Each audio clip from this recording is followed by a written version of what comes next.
আসসালামু আলাইকুম। আজকে সকালে একটা ভিডিও আমি দিয়েছিলাম আমার এই চ্যানেলে, যেখানে বলেছিলাম যে আগে ব্যাটিং না করলে জেতার সম্ভাবনাটা আসলে খুব কম বাংলাদেশের জন্য। টসে জিতলে আগে ব্যাটিং নেওয়া উচিত। আনফরচুনেটলি বাংলাদেশ টসে জিততে পারে নাই। এই কথাটা কেন বলেছিলাম? কারণ জুন, জুলাই, অগাস্ট এই ৩ মাসের মধ্যে এখন পর্যন্ত পাল্লে কেল্লাতে যতগুলো ম্যাচ হয়েছে ওয়ানডে, তার মধ্যে বেশিরভাগ সংখ্যক ম্যাচ আসলে জিতেছে আগে ব্যাটিং করা দল। পরে চেস করাটা এই সিজনে একটু ডিফিকাল্ট, এটাই আসলে কারণের জায়গাটা ছিল। তার মধ্যে বাংলাদেশের যে vulnerable middle order batting line up, তাদের এই কন্ডিশনে ২৮০ চেস করার মতো সামর্থ্যের জায়গাটা আসলে নাই, সেটা আমাদেরকে মেনে নিতে হবে।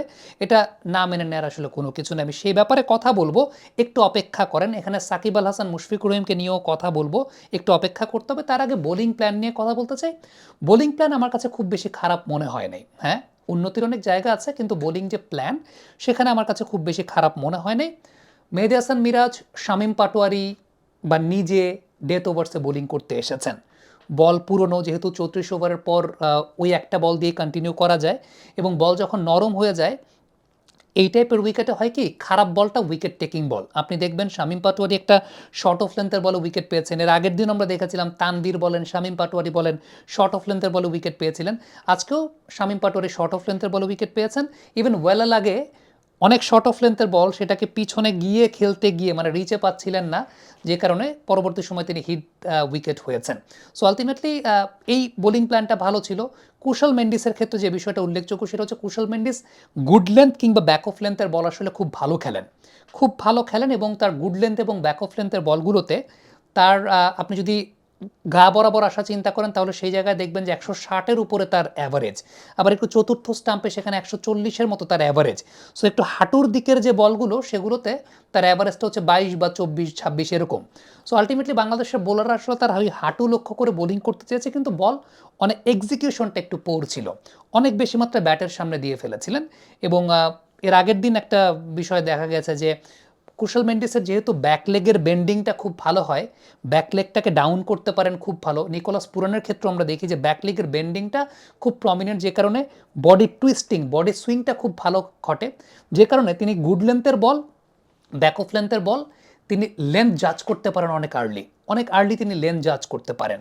সো আলটিমেটলি তার জন্য একটু সামনে বোলিং করাটাই বেটার, কিন্তু বাংলাদেশ বেশি সামনে বোলিং করেছে। আবার আরেকটা বিষয় উল্লেখযোগ্য, কুশল মেন্ডিসের ক্ষেত্রে তার স্ট্রেংথের জায়গাটাই তার উইকেট টেকিং জোন। মানে মেন্ডিসের ক্ষেত্রে তিনি যেহেতু শর্ট অফ লেন্থের বল করলে লেন্থ ভালো পিক করতে পারেন, পুল করেন, হুক করেন, আবার ওই সমস্ত বলে আউটও হন। সো বাংলাদেশ এই জায়গাটাতে আরেকটু অ্যাটাকিং হতে পারতো, কারণ কুশল মেন্ডিসের তারা যে কাজটা করেছে যে অ্যানালাইসিস করে তার কমন স্কোরিং জোনটাকে অফ করে একটু সেফ ক্রিকেট খেলতে চেয়েছে। বাট ফ্যাক্টর জায়গাটা হচ্ছে এখানে আরেকটু অ্যাটাকিং হলে হয়তো উইকেট পারচেস করার বোলিংটা তারা করতে পারতেন, হয়তোবা তাকে পুল বা হুক করিয়ে মার খেতে হতো, কিন্তু উইকেটটা পারচেস করা যেত। এই জায়গাটা বাংলাদেশ প্ল্যানিং, বেসিক প্ল্যানিংয়ে গেছে, আর একটু অ্যাগ্রেসিভ প্ল্যানিং হয়তো বা হতে পারতো। এবার ব্যাটিং নিয়ে যদি আসলে একটু কথা বলি, তাহলে এই কন্ডিশনে কেন ২৮০ চেস করার সামর্থ্য বাংলাদেশের নাই আমি কেন বলেছি জানেন? কারণ বাংলাদেশের এই টিমের মিডল অর্ডারের স্ট্রাইক রোটেশনটা ভালো না, তারা স্ট্রাইক রোটেট করতে পারেন না। আমি একটা সিম্পল এক্সাম্পল দিই।